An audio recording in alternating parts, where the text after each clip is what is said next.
dress up in costumes to express the dance of death.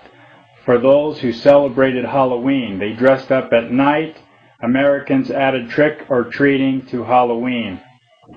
The Catholics had a plot to destroy Protestant King James I and the Parliament with gunpowder on November 5th, 1605. Guy Fawkes was the guy in charge of the gunpowder, but he was captured and hung. This became a celebration in England known as the Guy Fawkes Day. They wore masks, visited Catholics, and demanded cake and beer, hence trick or treat.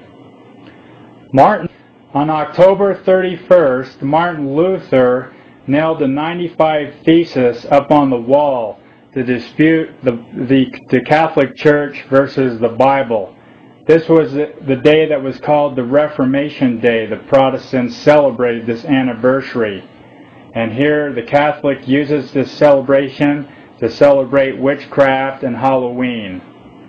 The 95 Theses destroyed the Catholic Church as far as bringing out the Scriptures, and the people started to read the Scriptures and found out that the Church was totally going the opposite direction than the Scriptures, and the Pope was very upset. He says, "This is an act of war. Get Luther, I want him dead." Now let's get into what the Roman calendar has done to Easter. According to the Catholic Encyclopedia, Easter was named after the pagan goddess of the Anglo-Saxons named Eastor, or the goddess of the dawn. It goes on to say, the greater abomination, are we really celebrating the resurrection of Christ, or Easter, the fertility goddess of Babylon?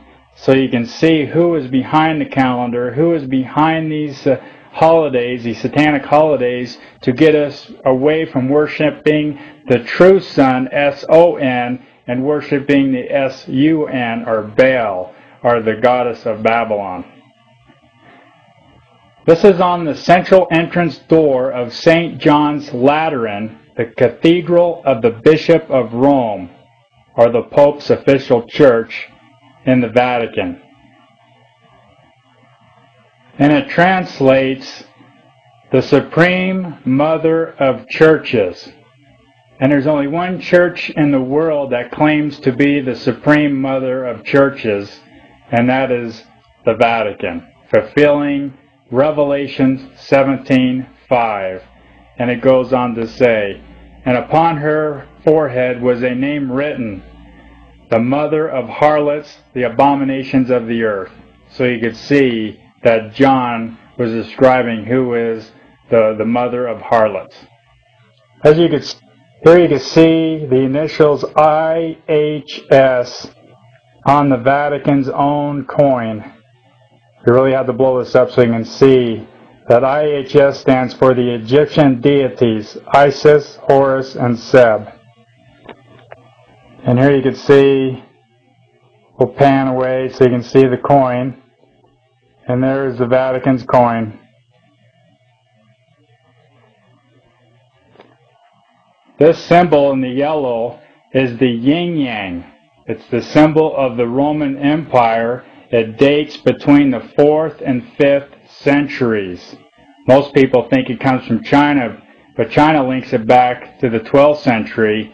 So this insignia happens to be on the detachments of the infantry of the Western Roman Empire, and these are their different symbolisms of their infantry. And you can see the yin-yang is one of them. Here you can see on the internet they're selling the yin and yang Roman glass earrings. Then you can see the Roman symbol at the Walmart stores, the yin-yang, and it basically means this.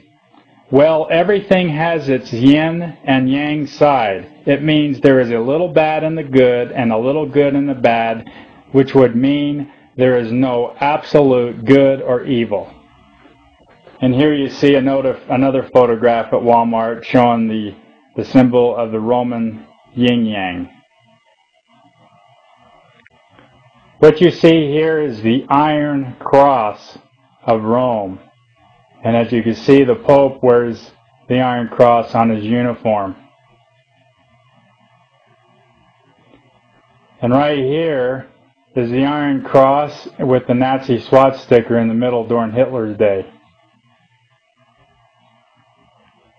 Remember what Daniel foresaw? He saw the New World Order splits into legs of iron, and iron is used throughout the scriptures to link it with Rome. Here's another photograph of the Iron Cross of the Roman Empire, and as we pull away you can see that it's Adolf Hitler that wears the Iron Cross. In fact, if you look at all the photographs of Hitler, the only medal he wears on his shirt is the Iron Cross over his heart. Here you also see the Iron Cross with also the skull and bones. There's also the Iron Cross on the Nazi flag. This is some history that the Vatican does not want you to know, or your media, or your schools. Hitler, born and raised a Catholic. On July 1st, 1933, the German government states that Hitler still belongs to the Catholic Church and has no intention of leaving it. You can look this up on the internet under the HolocaustChronicles.com. And here you see Hitler signing an autograph with a Catholic nun. Here you see on Hitler's coins, there's the Nazi swastika, and here's the church. And in fact, Hitler was inaugurated in this church when he came into power, and it was also the same church where the Second Reich was born. And now this is the Third Reich. Some of these quotes I'm going to read you comes out of this book, The Holocaust Chronicles, and you can get it at any bookstore. These are just some of the people that were involved in putting this book together. These are just some of the quotes here out of the book. In 1250, the papacy makes it clear to one and all that the Jews are stateless beings who depend on the kindness of the church for their very existence.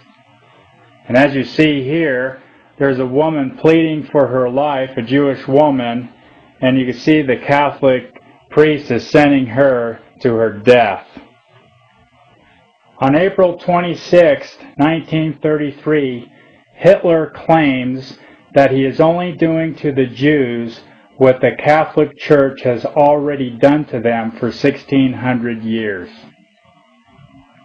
On April 1943, the Pope Pius VII complains that the Jews are demanding and ungrateful.